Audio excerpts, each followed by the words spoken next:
Sang Sabda telah menjadi manusia dan tinggal di antara kita. Sahabat Sabda Hidup yang terkasih, jumpa lagi bersama saya, Frater Jimmy dalam permenungan hari ini, Senin 10 Agustus 2020. Pada hari ini bersama Gereja Sejagat, kita merayakan pesta Santo Laurentius, seorang diakon dan martir. Permenungan kita pada hari ini diambil dari Injil Yohanes bab 12 ayat 24 sampai ayat yang ke-26. Mari kita hening sejenak, kita mempersiapkan hati dan pikiran kita untuk mendengarkan dan merenungkan sabda Tuhan. Dalam nama Bapa dan Putra dan Roh Kudus. Amin. Semoga Tuhan beserta kita sekarang dan selama-lamanya. Inilah Injil Tuhan kita Yesus Kristus menurut Santo Yohanes. Dimuliakanlah Tuhan. Menjelang akhir hidupnya, Yesus berkata kepada murid-muridnya, "Jikalau biji gandum tidak jatuh ke dalam tanah dan mati, ia tetap satu biji saja. Tetapi jika mati, ia akan menghasilkan banyak buah. Barang siapa mencintai nyawanya, ia akan kehilangan nyawanya. Tetapi barang siapa tidak mencintai nyawanya di dunia ini, ia akan memeliharanya untuk hidup yang kekal. Barang siapa melayani aku, ia harus mengikuti aku. Dan di mana aku berada, di situ pun pelayanku akan berada.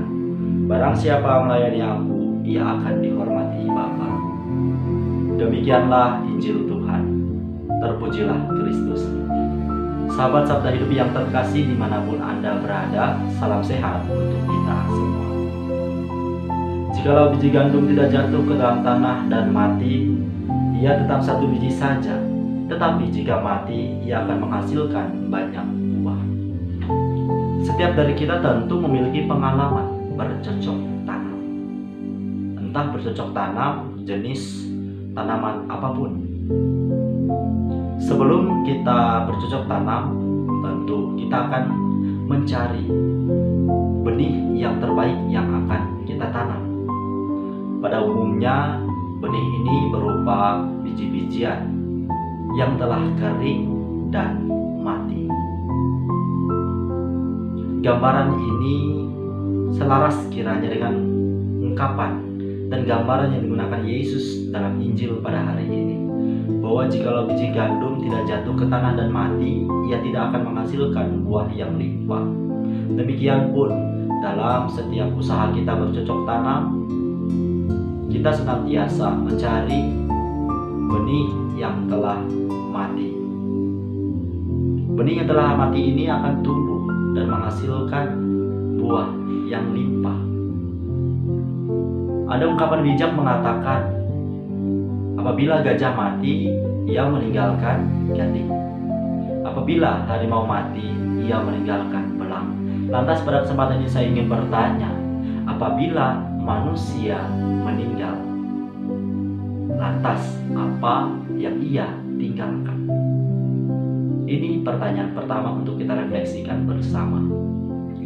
Dalam permenungan saya pribadi, manusia hanya meninggalkan nama. Nama yang selama ini melekat dalam hidupnya. Kebaikan dari nama ini tergantung dari setiap tindakan sepanjang hidup yang ia jalani di dunia ini. Sahabat Sabda Hidup yang terkasih, pada umumnya kebaikan ini baru diceritakan oleh orang lain setelah yang bersangkutan meninggal. Demikian pun, sekiranya nilai-nilai negatif atau keburukan juga dapat diceritakan, tergantung yang bersangkutan ini semasa hidupnya seperti apa. Maka gambaran Injil pada hari ini sungguh membawa kita pada permenungan dan kesadaran yang semakin mendalam, bahwa hidup kita senantiasa harus kita jalani, harus kita bawa menuju pada nilai-nilai kebaikan. Kita akan menjadi benih yang terbaik, benih yang akan menghasilkan buah yang limpah apabila hidup kita senantiasa menghasilkan kebaikan dan berkat di tengah kehidupan bersama. Yesus di akhir Injil pada hari ini menegaskan bahwa barang siapa melayani aku, ia akan dihormati Bapa. Sebuah janji yang luar biasa diberikan kepada kita. Barang siapa yang setia dalam setiap pengabdian, karya dan pelayanan demi kemuliaan Tuhan Allah, ia akan mendapat berkat yang luar biasa, yakni dihormati Bapa. Pelayanan kita di dunia ini sekiranya tidak akan pernah menjadi sesuatu yang sia-sia.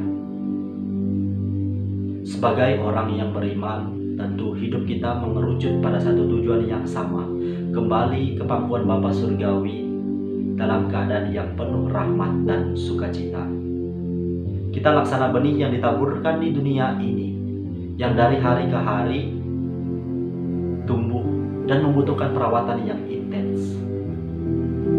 Keberhasilan dari benih ini untuk tumbuh hingga pada akhirnya menghasilkan buah yang limpah tergantung seberapa besar atau seberapa intens perawatannya.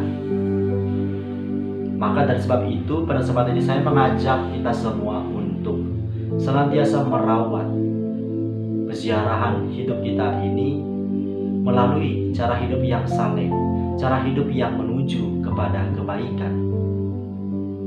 Dengan apa? Yakni dengan membangun hidup doa yang baik, bersedia melayani satu sama lain, bahu-membahu dalam melewati hari-hari yang penuh tantangan ini.